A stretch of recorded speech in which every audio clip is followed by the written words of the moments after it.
और इस वक्त की बड़ी खबर आपको बता दें, जहां मीनाक्षी नटराजन की याचिका खारिज हो गई है। सुप्रीम कोर्ट ने याचिका खारिज कर दी है। बता दें कि मीनाक्षी नटराजन को सुप्रीम कोर्ट से बड़ा झटका लगा।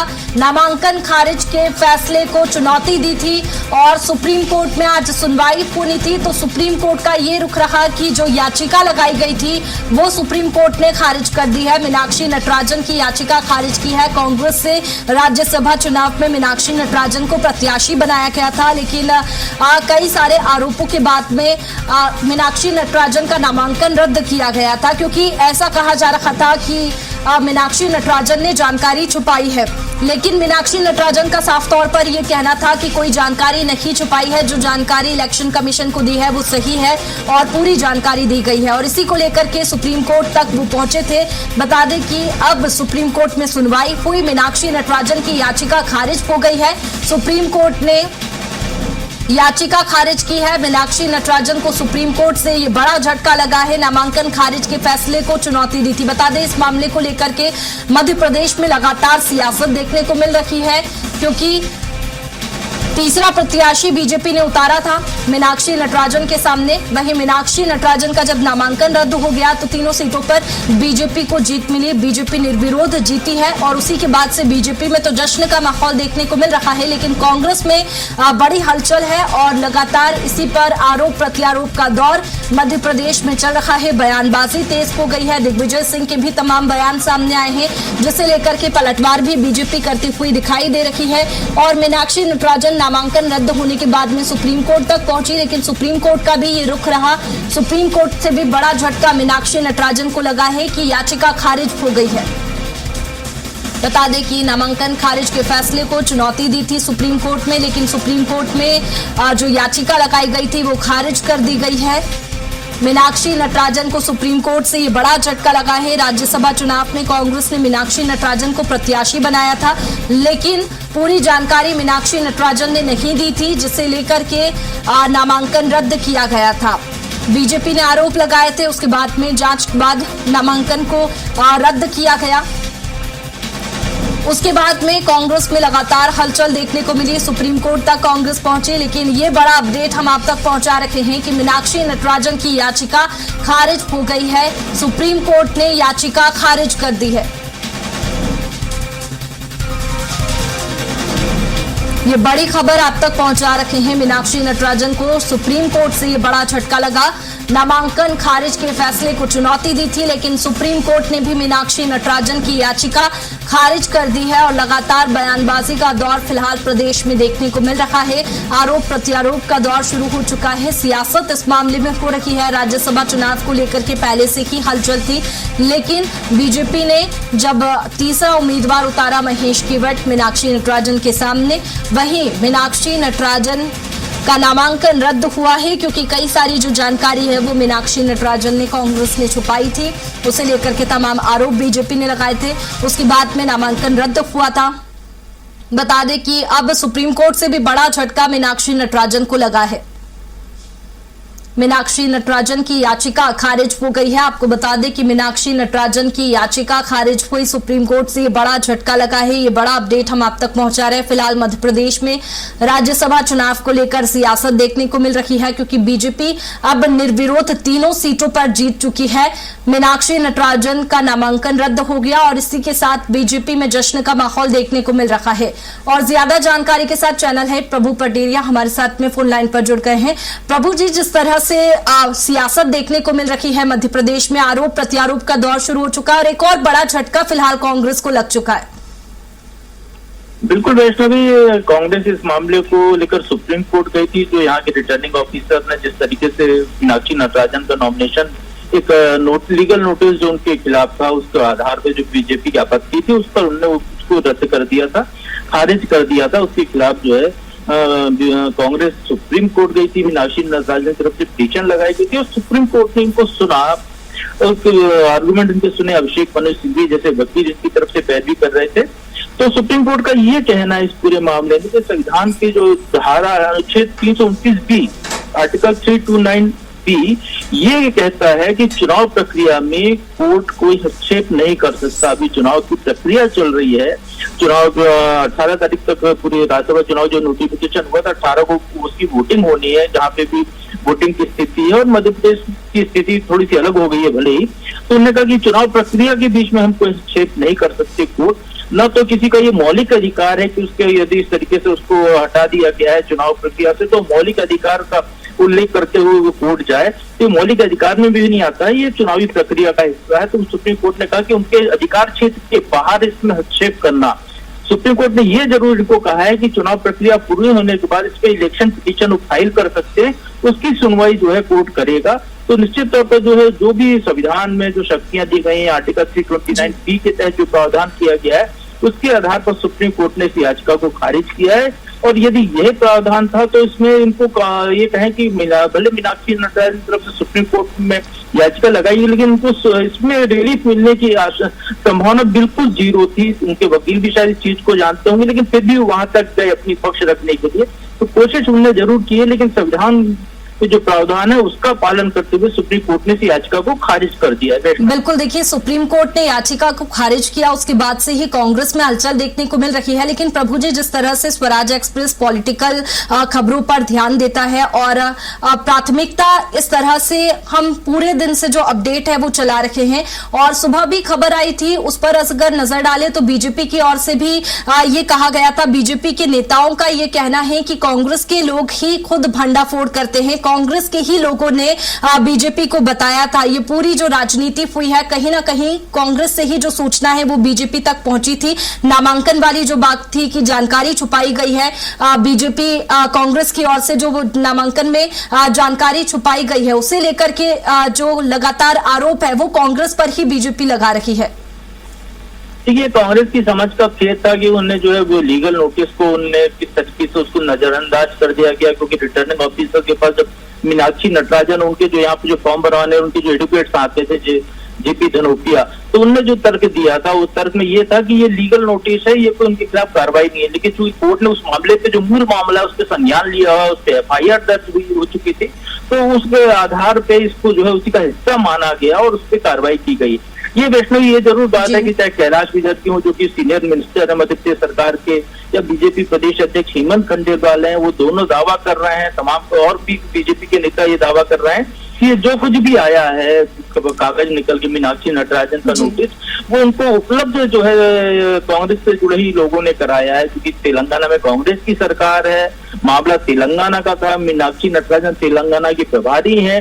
तो ये निश्चित तौर पर ये जो भी नोटिस वहां तेलंगाना में सर्व हुआ था वो नोटिस वहां से निकल कर यहाँ तक आया है। अब लाने वाला कौन है, ये तो बीजेपी की अलर्टनेस कह सकते हैं कि बीजेपी जब भी चुनाव लड़ती है तो सारे पहलुओं को ध्यान में रखकर वो काम करती है। तो उसी के तहत बीजेपी के जो भी कार्यकर्ता थे या बीजेपी का जो भी नेटवर्क था, उस नेटवर्क ने वो उसको नोटिस को यहाँ पर उपलब्ध कराया, उसके आधार पर इनने आपत्ति दर्ज कराई भारतीय जनता पार्टी के कैंडिडेट की तरफ से, और मीनाक्षी नटराजन का जो है नॉमिनेशन वो खारिज किया गया। तो कांग्रेस में अंदरूनी झगड़ा जरूर इसको लेकर शुरू हो गया है। दिग्विजय सिंह कैंप अलग सवाल उठा रहा है, एक नरेश ज्ञानचंदानी है वो तो पहले ही पार्टी से इस्तीफा दे चुके हैं, राहुल गांधी को फिर उन्होंने आज ट्वीट किया इस पूरे मामले को लेकर। तो ये कांग्रेस के अंदरूनी झगड़े इसको लेकर जरूर बढ़ गए, लेकिन क्यों कहीं ना कहीं ये कह सकते हैं मीनाक्षी नटराजन कि उनका जो फॉर्म भरवाने वाले उनके साथ थे उनसे कहीं ना कहीं इसमें जो है वैधानिक चूक हुई है, वो लीगल पॉइंट्स को समझ नहीं पाए, उनकी गलती का खामियाजा मीनाक्षी नटराजन और कांग्रेस को भुगतना पड़ा। बिल्कुल, देखिए प्रभु जी, जिस तरह से राजनीति की बात करें तो मध्य प्रदेश और कांग्रेस की ही बात करें तो कांग्रेस में अंतर्कलह खुलकर सामने आती है और उसका खामियाजा चुनाव जैसे मामले में देखने को मिलता है, जैसा कि अभी राज्यसभा चुनाव में देखने को मिला, ऐसे ही आगे भी चुनाव आने वाले हैं। तो प्रभु जी, जिस तरह से रणनीति कांग्रेस बनाती है, लेकिन कांग्रेस के ही जो लोग हैं वो बगावत कर जाते हैं और उसका खामियाजा पूरी पार्टी को भुगतना पड़ता है। फिलहाल अब कांग्रेस को क्या सबक लेने की जरूरत है, क्या कुछ गलतियां इसमें हुई है कांग्रेस की ओर से जो कि आगे नहीं दोहरानी चाहिए, क्योंकि हर बार जो रणनीति है वो कांग्रेस बनाती है, सेशंस होते हैं, क्लासेस लेती है, लेकिन आगे अब इसमें कांग्रेस को क्या सबक लेने की जरूरत है? देखिए, वैसे ही ये सुलझा शांति का युग है। आरटीआई जैसे एक्ट मौजूद है, यहाँ पर कोई भी जानकारी अब जो छुप नहीं सकती है, कभी भी सार्वजनिक हो सकती है। तो निश्चित तौर पर कांग्रेस ये कोई भी कैंडिडेट जो भी चुनाव के लिए नॉमिनेशन फाइल करता है, जो भी उसकी प्रक्रिया है, जो भी जो वैधानिक दस्तावेज मांगे गए हैं, जो भी जानकारी मांगी गई है, उसको पूरी चीजें सही ढंग से प्रस्तुत करनी चाहिए। और आप जो भी दस्तावेज वहां पर लगा रहे हैं तो उसके लिए आपको पूरा उसका पक्ष रखने के लिए आपके पास उसके संबंधित सहयोगी दस्तावेज आपके पास होने चाहिए। और इस सारी चीजें करने के बाद आप जो पूरा लीगली तौर पर अपने फॉर्म को देखेंगे और उसको फाइल करेंगे तो शायद ये दिक्कतें नहीं होंगी। एक मामला जरूर इसके पहले चंडीगढ़ का हुआ था वैष्णव, जिसमें इसी तरह से आरोप ने खारिज कर दिया था, लेकिन उसमें जो है कोर्ट ने बाद में कांग्रेस के पक्ष को माना, वो चुनाव को स्थगित किया गया। अभी झारखंड में ही इसी तरीके से जैसे इनके फॉर्म पे आपत्ति दर्ज कराई थी आरोप ने, वैसे ही बीजेपी के कैंडिडेट के फॉर्म पे भी आपत्ति दर्ज हुई थी, जो बीजेपी समर्थित कैंडिडेट था, तो उसका समाधान कर दिया। तो उनको जो है चुनाव की प्रक्रिया वहां पर आगे बढ़ गई, वो उसमें शामिल है प्रक्रिया में। तो ये स्वाभाविक तौर पर कैंडिडेट है, उसके साथ जो है पार्टी के जो लोग उनके जो नॉमिनेशन फाइल कराते हैं, जो तैयारी कराते हैं, ये उस टीम के कहीं ना कहीं कहें कि उनकी गलती है, जिसका खामियाजा यहाँ पर मीनाक्षी नटराजन को उठाना पड़ा है। बिल्कुल, देखिए प्रभु जी, लेकिन इस पूरे मामले में स्पष्ट तौर पर अगर देखें तो क्या कांग्रेस की गलती है कि जो जानकारी है वो छुपाई गई है, लेकिन मीनाक्षी नटराजन का तो साफ तौर पर कहना है कि कोई भी जानकारी नहीं छुपाई गई है, ये सब आरोप है, तो आरोपों के जरिए तो नामांकन खारिज नहीं हो सकता। देखिए वैष्णवी, मैंने पहले भी बताया कि ये जो है जो आरोप नहीं है, ये एक लीगल नोटिस है। 2022 में कांग्रेस की एक महिला ने कांग्रेस के ही एक नेता जो है के खिलाफ वहां पर जो है शिकायत दर्ज कराई थी, FIR कराई थी। उसने उसी महिला ने जो है अपने मामले में जो पिटीशन लगाई थी, उसमें मीनाक्षी नटराजन के भी नाम शामिल कर लिया कि ये वहां के इंचार्ज हैं, स्टेट इंचार्ज हैं, लेकिन इनसे शिकायत करने के बाद भी संबंधित नेता के खिलाफ कार्रवाई नहीं की गई है। कोर्ट ने उसका संज्ञान लिया। कोर्ट ने चूंकि उस पूरे मामले की सुनवाई कर ही रहा था, कोर्ट ने उस मामले में लीगल नोटिस इनको दिया है, क्योंकि एक मामले में FIR दर्ज हो चुकी है, उस मामले में कोर्ट सुनवाई कर रहा है। उसी मामले में यदि आपको लीगल नोटिस आता है तो वो भी उसी कोर्ट की जो प्रक्रिया है उसका हिस्सा माना जाना चाहिए। यही पर इनसे चूक हुई है, क्योंकि जो नॉमिनेशन फॉर्म है, उस फॉर्म का जो कॉलम है उसमें ये है कि आपके खिलाफ कोई अपराध तो नहीं है जिसमें 2 साल से ज्यादा सजा हुई हो, कोई FIR तो आपके खिलाफ लंबित नहीं है। जो कॉलम है उसमें ये जानकारी मांगी गई, उसमें मीनाक्षी नटराजन का ये तर्क है कि इसमें नोटिस की जानकारी का कॉलम नहीं है कि आपके पास कोई लीगल नोटिस है तो उस नोटिस को जानकारी दी जाए। लेकिन चूंकि नोटिस उस लीगल जो मामला चल रहा है कोर्ट में, प्रकरण उसी का हिस्सा है, तो स्वाभाविक तौर पर उसको लेकर बीजेपी ने आपत्ति की। आरोप ने उस आपत्ति को जायज माना है, उसी आपत्ति के आधार पर आरोप ने अपनी कार्रवाई की है और कांग्रेस इसको लेकर केंद्रीय चुनाव आयोग तक भी गई थी। चुनाव आयोग ने भी इस मामले में कोई निर्णय नहीं सुनाया, उसके बाद कांग्रेस सुप्रीम कोर्ट चली गई। सुप्रीम कोर्ट ने कहा कि अभी हमारे अधिकार क्षेत्र में नहीं है मामला सुनवाई का, इस मामले की सुनवाई तब सुप्रीम कोर्ट करेगा, नई पिटीशन को दोबारा फाइल तब करनी पड़ेगी जब चुनाव प्रक्रिया पूरी हो जाए, चुनाव याचिका वो लगवाए। तो अभी वो चुनाव याचिका नहीं लगाई, उन्होंने चलती हुई वैधानिक प्रक्रिया को रोकने की याचिका लगाई थी, तो इसलिए जो है सुप्रीम कोर्ट ने उसको खारिज कर दिया है। आगे कांग्रेस को ये समझना होगा कि और भी जो पार्टी है, जो भी कोई भी कैंडिडेट चुनाव लड़ता है, तो उसकी चीज को समझने उनके लिए सब है, क्योंकि भविष्य में इस तरह की कहीं कोई गलतियां ना हो। ये एक नजीर हो सकती है कि आपको कोई लीगल नोटिस मिला है किसी मामले में, भले आप उसके खिलाफ नामजद FIR नहीं है, तो वो नोटिस भी उसकी जानकारी आपको देनी होगी यदि आप चुनाव जैसी प्रक्रिया में शामिल हैं तो ये एक सबक भी इसको लेकर हो सकता है। भविष्य में हम देखेंगे कि आने वाले समय में लोग इस तरह की गलतियां नहीं करेंगे, वो इसको नजीर मानते हुए सुधार का कोशिश करेंगे। वैष्णव, लेकिन प्रभु जी, इसमें सवाल ये भी उठते हैं कि कांग्रेस में अनुभवी नेता है, सारे बड़े नेता है, कहीं ना कहीं ठीक है अंतरकलह देखने को मिलती है, लेकिन जिस तरह से नामांकन फॉर्म भरा गया था उसमें पूरी जानकारी जाती है, तो सब अनुभवी नेता है, तो क्या इस बात की खबर कांग्रेस को नहीं थी कि इस तरह के जो विवाद का सामना है वो कांग्रेस को करना पड़ सकता है, मीनाक्षी नटराजन का नामांकन रद्द हो सकता है अगर इस तरह के जो लीगल नोटिस है वो है उनके ऊपर? तो यही बात तो कांग्रेस का तर्क यही है कि वो अभी तक जो है उन्होंने कहा कि फॉर्म में नोटिस का कोई कॉलम ही नहीं है, लीगल नोटिस जो है वो उनके खिलाफ FIR, उनके खिलाफ प्रकरण नहीं है। ये कांग्रेस का तर्क है। ये है या नहीं, ये स्टेब्लिश करने का अधिकार जो है कोर्ट का है, हाई कोर्ट, सुप्रीम कोर्ट या निचली अदालत, जहां भी कांग्रेस जाएगी वो इस प्रक्रिया को कि वो नोटिस का जो है उस प्रकरण का हिस्सा है कि नहीं, ये कोर्ट बाद में स्थापित करेगा। लेकिन अभी जो पूरे चुनाव प्रक्रिया में जो RO रिटर्निंग ऑफिसर जो कि मध्य प्रदेश विधानसभा के प्रमुख सचिव हैं, उनको ये अथॉरिटी है चुनाव आयोग की तरफ से कि वो सारे दस्तावेज देख के अपने हिसाब से जो कानून सम्मत निर्णय ले सकते हैं। उनने जो निर्णय लिया, उनमें जो रेफरेंस देखा होगा जिसके आधार पे निर्णय लिया, तो उनने इस नोटिस को भी न बताना, इसको जानकारी छुपाना माना उनने, जो कि बीजेपी की आपत्ति थी। उनने उसके लेकर उनका नामांकन खारिज कर दिया। वो इस तरह उन्होंने निर्णय लिया है। ये निर्णय को लेकर अब जो कोर्ट, सुप्रीम कोर्ट गए हैं, सुप्रीम कोर्ट अभी संज्ञान नहीं ले सकता इस पूरे प्रकरण में, क्योंकि चुनाव प्रक्रिया चल रही है, संवैधानिक मामला है। संविधान में ये शक्तियां दी गई हैं चुनाव आयोग को, जो पूरी चुनाव की प्रक्रिया का पालन कराए, इसमें कोई व्यवधान सुप्रीम कोर्ट भी न डाल पाए।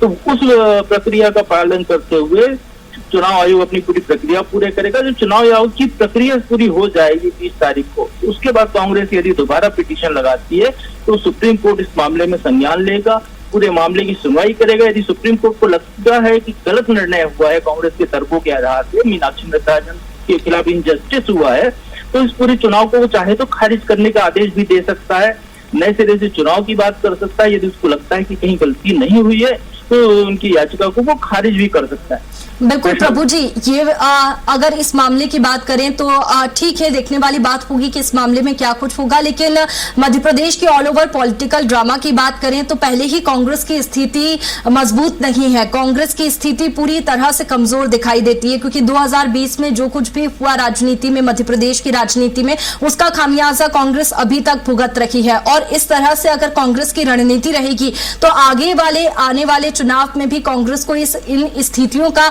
सामना करना पड़ सकता है। तो इसको मजबूत बनाने की कोशिश कांग्रेस लगातार करती है, लेकिन कांग्रेस के जो नेता है, बड़े नेता है, अनुभवी नेता है, वो भी कहीं ना कहीं बगावत कर देते हैं या फिर ऐसी बयानबाजी कर देते हैं जिसकी वजह से बीजेपी को भी बैठे बिठाए मुद्दा मिल जाता है।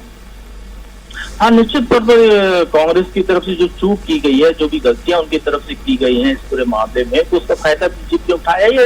ये स्पोर्ट्स जैसा ही मामला है, खेल में, चुनाव में, जंग में ये सारी चीजें होती हैं कि सामने वाले की जो कमजोरी है उसको विपक्षी दल उसका फायदा उठाता है। तो वही यहाँ पर भी हुआ है कि कांग्रेस से एक चूक हुई कह सकते हैं हम, जैसा कि कांग्रेस के लोग दावा कर रहे हैं कि इसमें कोई चूक नहीं थी। उन्होंने जानबूझ के उस चीज को नहीं प्रस्तुत किया, उस नोटिस को नहीं बताया, क्योंकि वो उसके बारे में पूछा नहीं गया था और वो कोई उनके खिलाफ प्रकरण है, FIR नहीं है। ये कांग्रेस का अपना तर्क हो सकता है। अब ये सारी चीजें को एस्टेब्लिश करने का काम जो है, कौन सही है कौन गलत है, ये बाद में कोर्ट अदालत ही इसको तय कर सकती है, क्योंकि रिटर्निंग ऑफिसर ने अपना निर्णय ले लिया जो उसको विधि सम्मत लगा। केंद्रीय चुनाव आयोग ने इसमें कोई जजमेंट नहीं दिया उनके पास कि वो पहुंचे थे। इसका मतलब है कि केंद्रीय चुनाव आयोग RO ने जो निर्णय लिया था उससे वो सहमत था, इसलिए उसने इस बारे में कोई आगे उनको अपना निर्णय नहीं सुनाया। तो निश्चित तौर पर चुनाव की प्रक्रिया चल रही है, चुनाव की प्रक्रिया जैसी ही पूरी होगी उसके बाद चीजें निकल कर सामने आएगी। जहां तक कांग्रेस की बात है, कांग्रेस की जो भी स्थितियां हैं, तो जब भी एक दल सत्ता में होता है दूसरा विपक्ष में होता है। हो सकता है कि 15 साल की सत्ता बाद, जैसे बीच में कांग्रेस 2018 में मध्य प्रदेश में सत्ता में आई थी, आगे की क्या स्थितियां होती है तो समय परिस्थिति और कांग्रेस की तैयारी पर निर्भर करेगा कि मध्य प्रदेश में जो वर्तमान परिस्थितियां हैं, जनता के मुद्दे हैं, उसको लेकर कितना गंभीरता से लोगों के बीच पहुंचते हैं, तो उसका फायदा उठा सकते हैं। यदि सरकार बेहतर काम कर रही है तो जनता फिर सरकार के सपोर्ट में रहेगी बीजेपी की। तो वो बात की स्थितियां वैष्णवी। बिल्कुल, अब तो देखने वाली बात होगी कि इस बड़े झटके के बाद में कांग्रेस का क्या रुख होता है, कांग्रेस क्या अगला स्टेप लेती है। बहुत शुक्रिया प्रभु जी आपका तमाम जानकारी के लिए। और इस फैसले के बाद में, याचिका खारिज होने के बाद में मीनाक्षी नटराजन ने क्या कुछ कहा है, आइए आपको सुनाते। देनी है पैन और आई है, फॉर्म 26 है। ये कहा गया कि मेरे द्वारा फॉर्म 26 में बात को दर्ज नहीं किया गया और मैं तो पहले दिन से कह रही हूं कि चुनाव आयोग कॉम्प्रोमाइज्ड है, चुनाव आयोग की साठगांठ है। और आज ये एक तरह से और भी प्रूव हुआ, जबकि स्टेट ऑफ मध्य प्रदेश का वकील वहां पे खड़े होते हैं, तो ये तो स्टेट ऑफ मध्य प्रदेश का मामला ही नहीं है ना। राज्यों के तो खिलाफ ये कोई राज्यों के खिलाफ हम लड़ाई नहीं लड़ रहे थे, हम तो चुनाव आयोग की बात कर रहे थे, हम अपने रिटर्निंग ऑफिसर्स के कॉम्प्रोमाइज होने की बात कर रहे थे और वो जनता के सामने एक्सपोज हुए हैं।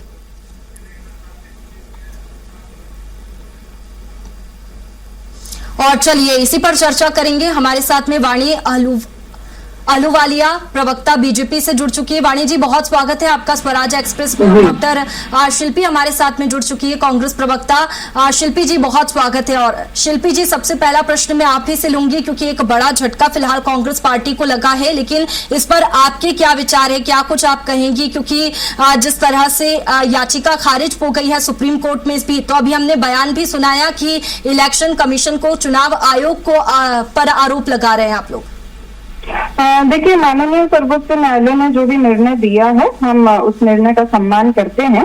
हालांकि वैष्णवी जी, जो संवैधानिक और कानूनी पहलू से जुड़े हुए प्रश्न हैं जो कांग्रेस ने उठाए थे, वो तो सब यथावत हैं ही। और ये देखना बहुत दुर्भाग्यपूर्ण है कि इस देश में दो कानून चल रहे हैं, जहां झारखंड में रिटर्निंग ऑफिसर एक अलग फैसला बताते हैं और मध्य प्रदेश के अंदर रिटर्निंग ऑफिसर की जो कलम है वो अलग तरीके से चलती है। और मीनाक्षी नटराजन जी भी अभी स्पष्ट कर रही थी कि उन्होंने किसी तरह की कोई भी जानकारी नहीं छुपाई है। जो परिवार का एक नोटिस है, उसी को लेकर उन्होंने रिस्पॉन्ड किया था। और फॉर्म नंबर 26 के अंदर ऐसा कोई भी कॉलम नहीं है जहां पर ये मेंशन हो कि अगर आपके पास परिवार के संबंध में कोई नोटिस आया है तो आपको उसके बारे में लिखना है। और यदि रिटर्निंग ऑफिसर को ये आवश्यक लगा भी तो उन्हें बिजली की गति से तो कम से कम मीनाक्षी नटराजन जी का फॉर्म खारिज नहीं करना चाहिए था। लेकिन शिल्पी जी, इतनी बड़ी जानकारी या फिर ऐसी जानकारी कैसे छुपाई जा सकती है जिसके बिहाफ पे फॉर्म रद्द हो जाए, नामांकन रद्द हो जाए? देखिए, पहली बात तो ये है कि ये कोई बड़ी जानकारी नहीं थी, क्योंकि वो किसी क्रिमिनल केस के अंदर अभियुक्त तो थी नहीं, ना उनके ऊपर कोई एफआईआर फ्रेम हुई, ना कोई चार्जेस फ्रेम हुए, ना कोई चार्जशीट फ्रेम हुई। ये तो सिर्फ एक परिवार का सामान्य नोटिस था जो प्राइवेट पिटीशन के ऊपर आया था। तो आप ये खुद बताइए ना कि फॉर्म 26 के अंदर जब वो कॉलम ही नहीं है जहां पर इस बारे में जानकारी देनी है, तो हम उसको कहाँ लिख देंगे? कांग्रेस अपने मन मुताबिक तो फॉर्म भरेगा नहीं। जो चुनाव आयोग की गाइडलाइंस है, जो चुनाव आयोग का फॉर्म जानकारी मांग रहा है, उसी के अनुरूप हम जानकारी भरेंगे। और यदि रिटर्निंग ऑफिसर को लगा भी कि अगर कोई त्रुटि है, तो जैसे झारखंड में आप बीजेपी के सांसद, समर्थित सांसद, चलिए वाणी जी भी हमारे साथ में हैं। शिल्पी जी, वाणी जी से भी उनका पक्ष ले लेते हैं। वाणी जी, जिस तरह से स्थिति फिलहाल देखने को मिल रही है मध्य प्रदेश में, लेकिन आपके क्या विचार है इस पर? नामांकन रद्द हो चुका है, फिलहाल बीजेपी में जश्न का माहौल है कि निर्विरोध तीनों सीटों पर बीजेपी की जीत हो गई, लेकिन कांग्रेस की स्थिति पर आप क्या कहेंगे? देखिए, मैं बहुत स्पष्ट और साफ कर दूं कि इस देश में हम कानून और संविधान के अधीन कोई भी निर्णय लेते हैं और हम उसका स्वागत करते हैं, हम उसके अधीन चलते हैं। अभी जो कांग्रेस प्रवक्ता ने बयान दिया है, उन्होंने सबसे पहले तो अपने बयान के जरिए फिर सर्वोच्च न्यायालय और जो न्यायपालिका है उसका अपमान किया है, क्योंकि जहां न्यायपालिका सर्वोच्च न्यायालय ने इस खारिज कर दिया है इस याचिका को, सिद्ध होता है कि तथ्यों पे और सत्य आधारित प्रमाण पे ये याचिका खारिज हुई है। वहीं शिल्पी जी ने अपने बयान से यह स्पष्ट किया कि वो कानून की ज्यादा बड़ी जानकार है। पर एक और चीज मैं आपके संज्ञान में डाल दूं कि जब हम कोई फॉर्म भरते हैं ऐसे नामांकन के लिए, तो कांग्रेस पार्टी ने ये पहली बार तो 80-90 सालों में, 70 सालों में भरा नहीं है। ये तो एक अनुभव है इनको,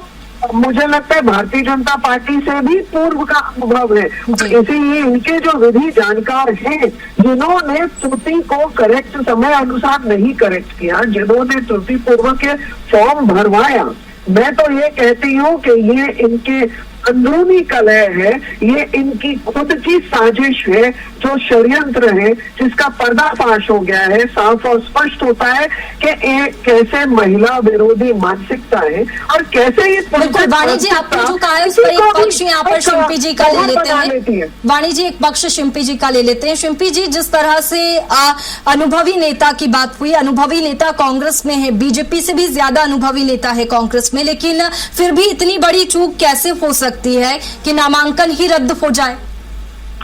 देखिए, ये बात बहुत ही स्पष्ट है। निश्चित हम आपकी इस बात को स्वीकारते हैं कि कांग्रेस के अंदर न सिर्फ नेता, इतने अनुभवी वकील भी हैं जो भारतीय जनता पार्टी के नेताओं के भी केसेस लड़ते हैं, और आपको लगता है कि उनके रहते हुए कोई भी किसी तरह की चूक हो सकती है। और वानी आलूवालिया जी हमसे कानून ज्यादा जानती होंगी, लेकिन अभिषेक मनु सिंघवी जी या विवेक तन्खा जी से ज्यादा तो जानती नहीं होंगी, जो स्पष्ट तौर पर कह रहे हैं कि ये जो पूरा नोटिस है ये एक प्री कॉग्निजेंस स्टेटमेंट था, यानी संज्ञान के पूर्व का नोटिस है, जिस पर कोर्ट ने संज्ञान भी नहीं लिया था। और कोई भी नोटिस जो प्री कॉग्निजेंस स्टेट के अंदर होता है उसको जो आपका फॉर्म नंबर 26 होता है उसमें मेंशन नहीं करना